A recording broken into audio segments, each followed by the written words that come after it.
Good morning. Today is Thursday, March 24th, 2022.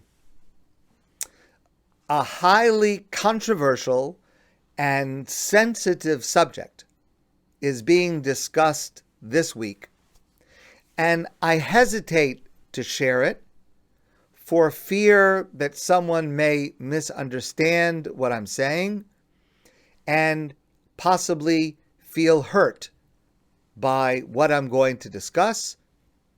But it is a very important subject nonetheless, and it connects in an authentic way to the Torah reading that we have this Shabbos. And so I'm going to try delicately to discuss this subject. After more than a decade of debating this issue, the main body within the United States of psychiatrists that oversees the work called DSM-5. So that is the reference work that contains all of the psychiatric diagnoses that are recognized.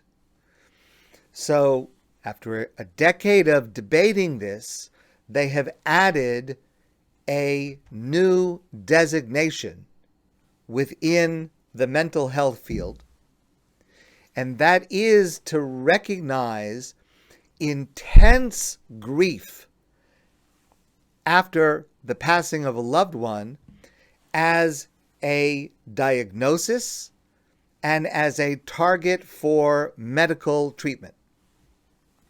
So this is now called prolonged grief disorder, and it applies to a very small number of people, a very narrow slice of the population. It's estimated that it will apply to about 4% of people who have undergone, God forbid, a loss in their lives.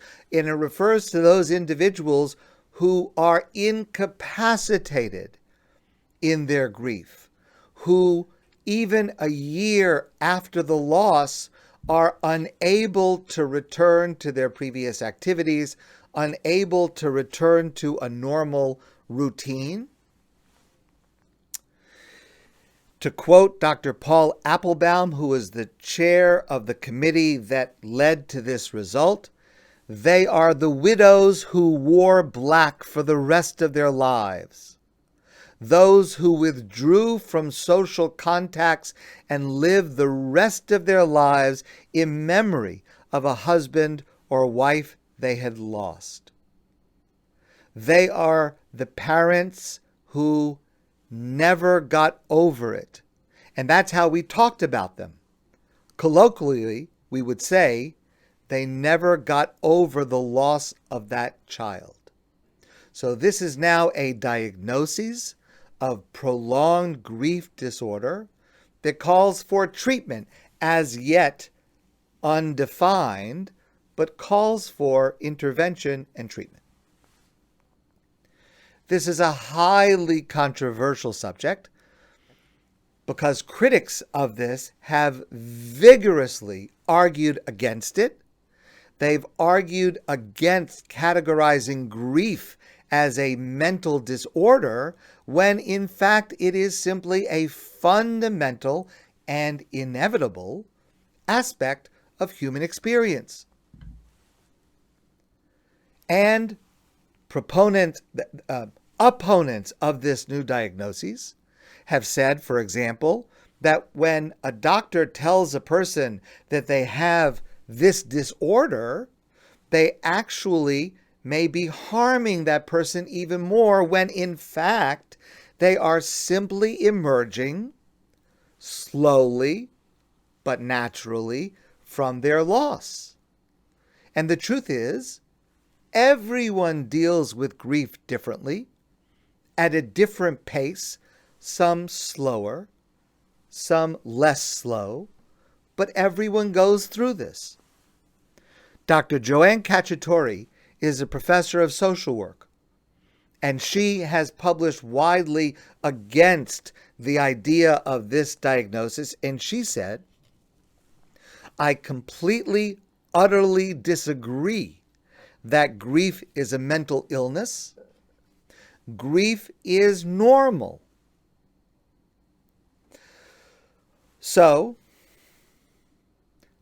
there's a Dr. Holly Pridgerson, who is a psychiatrist, and she did some of the research that led to this announcement, and she gathered data from many, many people who were undergoing grief, and she found that, again, in this small population, there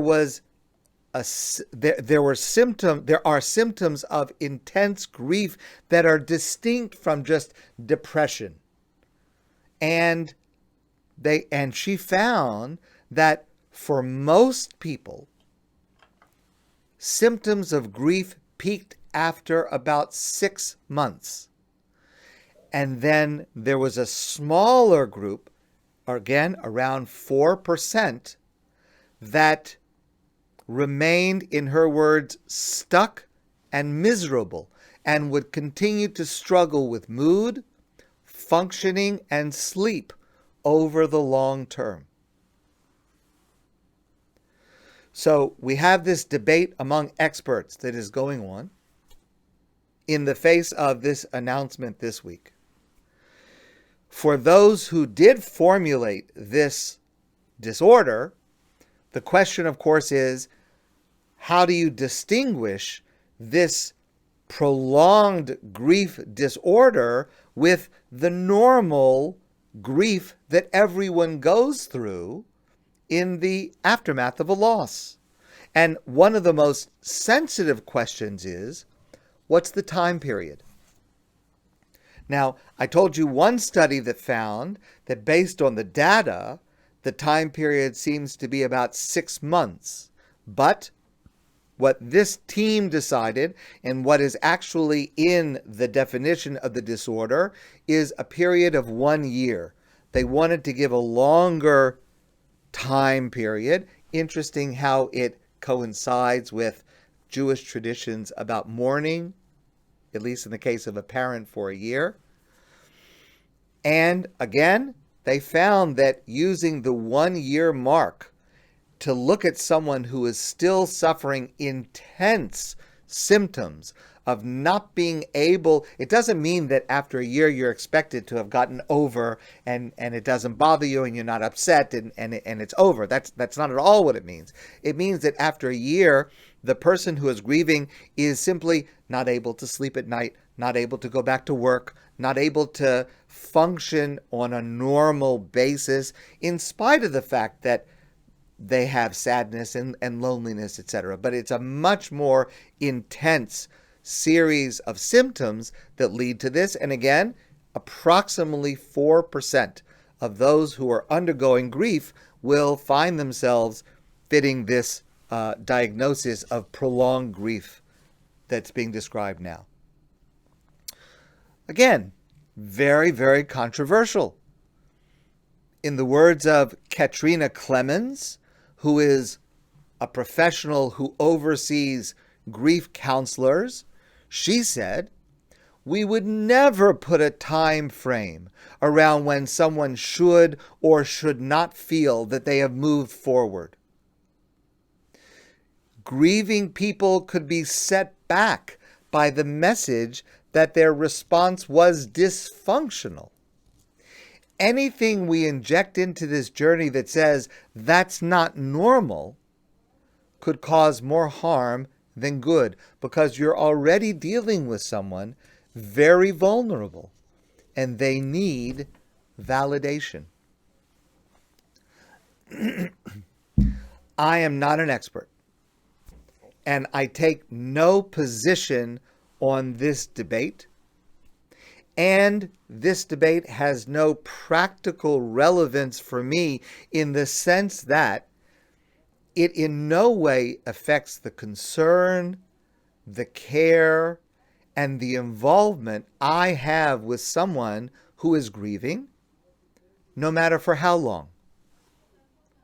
I do clearly recognize that there are some individuals who even years later are not functioning in a normal manner. But again, I take no position on this, whether it should be a diagnosis. I take no position. I will just point out the following, and that is, there is a significant, relevant insight that comes from Rabbi Yosef Soloveitchik on the subject of Paraduma, the red heifer, which we read about this Shabbos, which we've discussed a couple of times this week. And this is the connection of grief and Tuma, ritual impurity, which is caused by coming into contact with death, which the Paraduma causes to reverse. Remember, this ritual is intended to reverse the status of ritual impurity that was caused by a person coming into contact with death, with a dead body. So let me share with you what Rav Soloveitchik says. Tuma, ritual impurity, is the status of a person or an object that had been sanctified, and then the sanctity is removed. So, just to give one example, a woman has the highest level of sanctity in that she has the potential to create life, like God.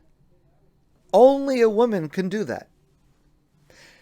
When on a monthly basis, the opportunity to be able to create life is lost, then a woman becomes a nida. And that brings with it a status of tameh, ritual impurity.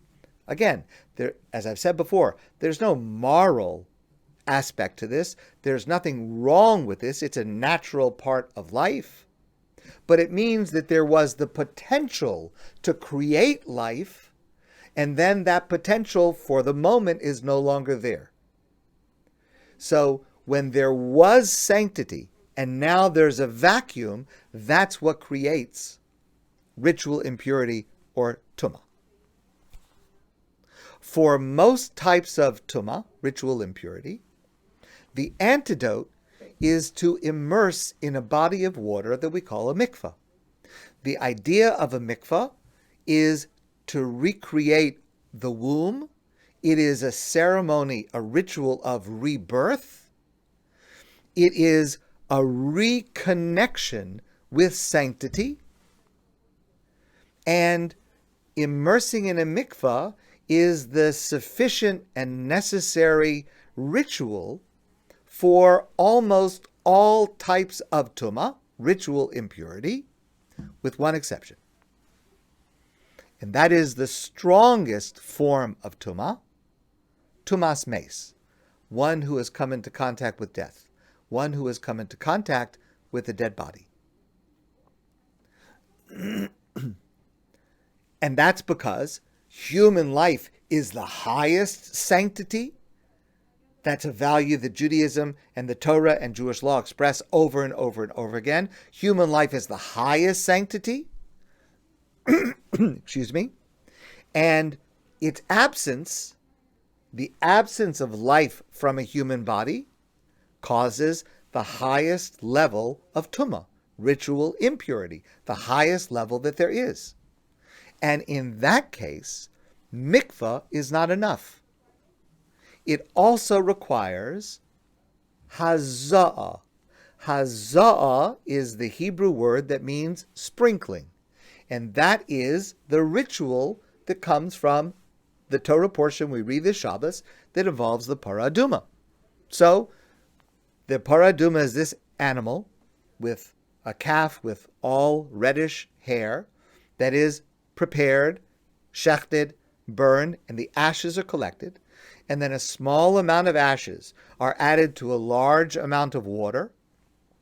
A person who is tameh, who has come into contact with the dead body, has to go through a 7-day period, which we described earlier this week.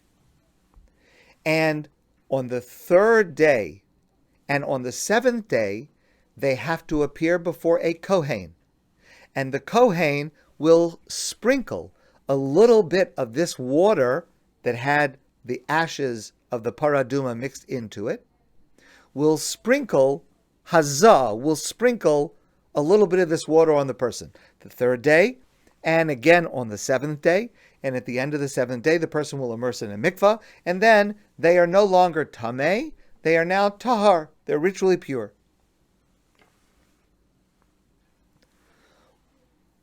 What's the difference, asks Rabbi Soloveitchik, between immersing in a mikvah and being sprinkled by the Kohen? Why is Hazah being sprinkled by the Kohen, utilizing this very impossible to understand ritual of Paraduma? How is this different? How is it better? How does it help for this highest case of ritual impurity where immersing in a mikvah is not sufficient? So here's what the Rav says. When, God forbid, a loved one dies, a part of us is cut off. Contact with death, grieving, causes many of us to feel anguish. And we feel anguish over the loss.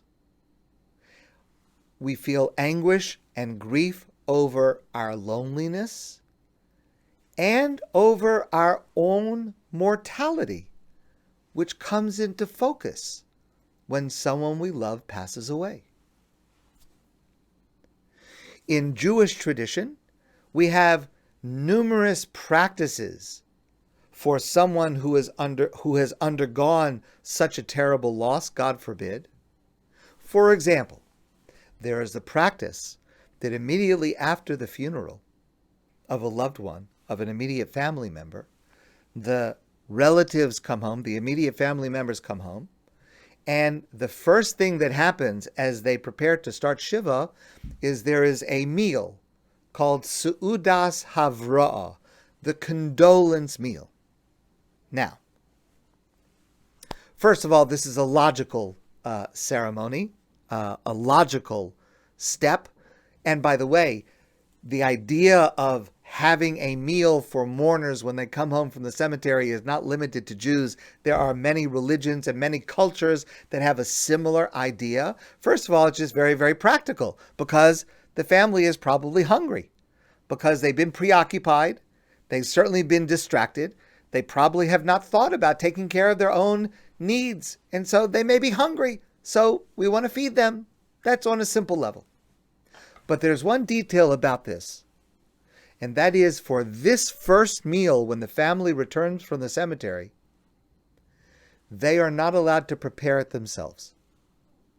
It must be prepared and served to them by others.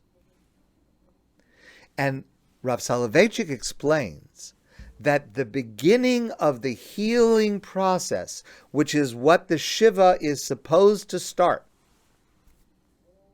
is this action, this meal, which emphasizes that you are still connected to others. There are people around you that care about you, that are enveloping you, that are serving you, that are looking out for you at this moment of your greatest vulnerability and grief. It does not mean to suggest in any way that these people around, relatives and friends, are somehow a substitute for the person who passed away. Not in any sense whatsoever. But this is meant to be a reassurance of the comforting bonds that we have with others. And Shiva is meant to continue that process where there are others around us So again, we feel connected. We feel that we are not alone. We may be alone in our grief and in our emotions, but we are, it is emphasized to us the connections that we have to others who care for us. And explains Rav Soloveitchik, here's the difference between immersing in a mikveh and being sprinkled by the water by a kohen. To immerse in a mikveh, I do it myself. I don't need anybody else to help me. Haza'ah, to be sprinkled with the water that comes from the Paradum, it requires another person. I need another person to sprinkle that water on me. I can't do it to myself. Even a Kohen is not allowed to do it to himself. It must be another person who is assisting, who is doing something for me, to help me, to support me. And here's the deepest truth. For all kinds of problems that we face in the world, I may be able to heal myself. I may be able to help myself. I can handle it. I don't need any help. But for the ultimate problem, for the deepest problem, I need the assistance of others. I need the connection to others. I can't do it by myself. Paradum teaches us that it is natural to need the comfort and assistance of others when we are suffering grief or other serious life-altering issues. It doesn't necessarily mean that there's anything wrong with us or that we are somehow sick or dysfunctional. That's not what it means. Grief is not a problem to be solved. Grief means that we are human. Grief means that we need each other. Grief is not a problem. It is rather a process to be lived through. And it is a process for which we need each other. And that lesson is taught to us by the procedure of the Paradum that we read this Shabbos. My friends, I want to wish you a great day, and I look forward to seeing all of you soon in person.